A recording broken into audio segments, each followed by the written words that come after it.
When it comes to design and decoration, it feels extremely tricky and dangerous to accuse anyone of having bad taste, or to pride oneself on having good taste. The official story is that anything goes and no one knows what's good or bad anyway. But that seems too easy and lacking in ambition.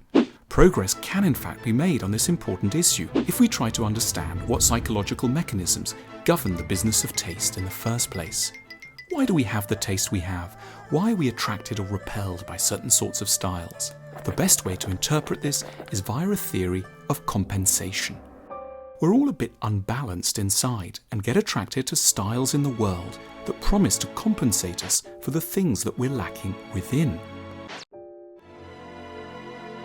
So, for example, people who feel chaotic, undisciplined and cluttered inside are liable to be very drawn to interiors that are serene, pure and poised.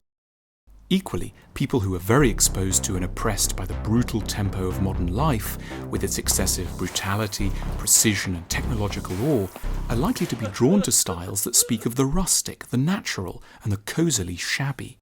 Now that might be an explanation for taste, but what about bad taste? What singles out instances of bad taste is excess in some direction or another. Bad taste is a massive overcompensation, which has been generated by a sharp shortfall in some area or another. It's a response to a psychological or physical trauma. So, for example, the Russians and the Saudis have over the years developed a reputation for spectacularly bad, as in gaudy and over-the-top taste, a pumped-up version of Versailles in Riyadh or Moscow.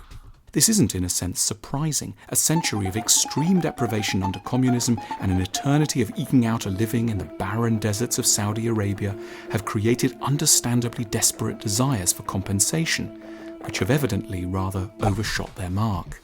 Or think of sentimental bad taste, the kind where there are gnomes in the front gardens and gaudy and sickly sweet trinkets inside.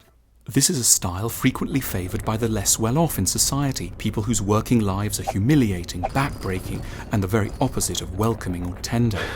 It should be no wonder that these unfortunates might therefore be in the mood for something counterbalancingly sweet at home. In every instance of bad taste, we're looking at the over-eager embracing of a good quality, like sweetness, freedom, fun, or prosperity, that was once in a very short supply. Bad taste often sickens people, but once one understands its origins, it starts to seem unduly harsh to judge like this. We can all understand that if a person is starving, they might eagerly eat things which in less desperate situations they'd obviously reject, and that in their desperation their manners might take a back seat. It's not at all pretty, but we never blame them because we know why they're stuffing themselves with such haste. We should apply similar tact when confronted with unfortunate tastes in design. What's bad in bad taste isn't the person, but the prior trauma which they're seeking to compensate for through their decor. There's no point in mocking or offering lectures about art history.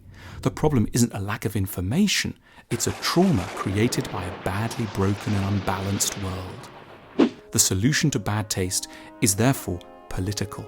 Good taste comes about when people feel appreciated, when there's enough to go round, and when there's an economy which doesn't routinely humiliate and abase its workers. To make good taste more widespread, what matters above all are efforts to diminish the desperate lives in which lapses of taste invariably have their origins.